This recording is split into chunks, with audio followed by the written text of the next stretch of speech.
नमस्कार आणि आपण पाहता सरकार लाईव्ह न्यूज स्वतंत्र प्रतिनिधी बुलंद आवाज सरकार लाईव्ह न्यूज।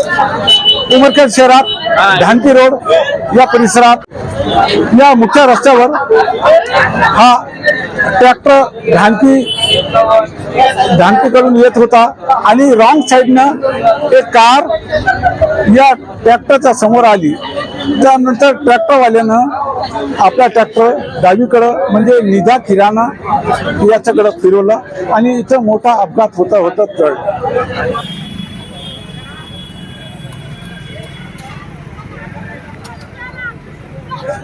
आम्ही दुकानावर उभं होतो वसीमबाईच्या तिकडून त्या रॉंग साईडनं तिकडून ते कार आली।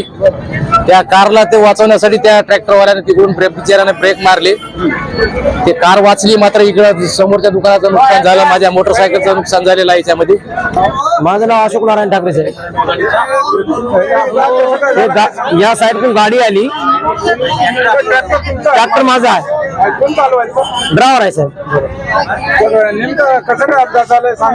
या साईडकडून गाडी आली, गाडी एकदम अचानकच आली, हा तिकडून इकडे आली। आम्ही याला वाचवण्याकरता गाडी ब्रेक मारले, गाडी ट्रॅक्टर इकडे आलं आणि त्या तुमच्या ट्रॅक्टरच्या खाली ते मोटरसायकल आली, हो मोटरबाईक। आता त्याचं नुकसान भरपाई ते कोण देणार? आता ते बघू साहेब, आता गाडीवाल्याला म्हणून पाहतो, नाही तर आम्हाला तरी कोणाला तरी द्यायला लागलं, पुढच्या नुकसान झालं म्हणजे आता तुमची काय मागणी आहे? काही मागणी काहीच नाही, त्या गाडीवाल्याकडून आम्ही त्याला बोलतो साहेब, कारण ते असे मधात रस्त्याला ते बरं थोडक्यात टळलं आपलं हे। जर इकडे माणूस त्या गाडीवर कोणी असतं काय असतं तर बेला असतं ना, किराणा दुकानदार वाचले, हा इथं काहीतरी एखादं स्पीड ब्रेकर टाकावं, सर्व लोक आले। आजची टळली आमची हानी, थोडक्यात गेली, कोणाला काही झालं नाही।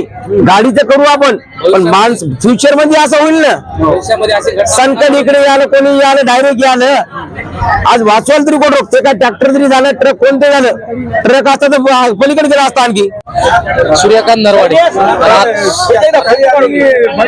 हा माझीच मोटरसायकल आहे। कसं काय झालं? इकडून ट्रॅक्टर येत होतं, ते मध्येच कार घुसल्यामुळे त्याला अर्जंट ब्रेक मारावा लागला। त्याच्यामुळे ट्रॅक्टर इकडे आल्यामुळे त्याची माझी मोटरसायकल उभी होती, खाली माझी मोटरसायकल टपल्या गेली। हा इथं 5-6 लोक होते, नशीब ते की त्याचा ब्रेक लागला, कंट्रोल झाले, नाही तर इथं लोक पण मरायची शक्यता होती। माझी मागणी काहीच नाही, सरळ सरळ माझ्या गाडीचं जे काही नुकसान झालं असेल त्यांनी गाडी दुरुस्त करून द्यावी, बाकी काही नाही आपलं म्हणणं। रस्त्याबद्दल काय सांगाल? रस्त्याची तर आहेच मोठी समस्या, त्या ठिकाणी स्पीड ब्रेकर हे आवश्यक आहे, कारण तिथून ज्या वेळेस ते यू टर्न मारल्या जाते त्यावेळेस तिकडून समोरच्या येणाऱ्या माणसाला, कुठल्याही माणसाला ते वाहनाची काही माहिती भेटत नाही। त्याच्यामुळे असे अपघात भविष्यामध्ये पुन्हा घडू नये यासाठी काहीतरी शासनाने याच्यावर त्वरित कारवाई करण्यात यावी।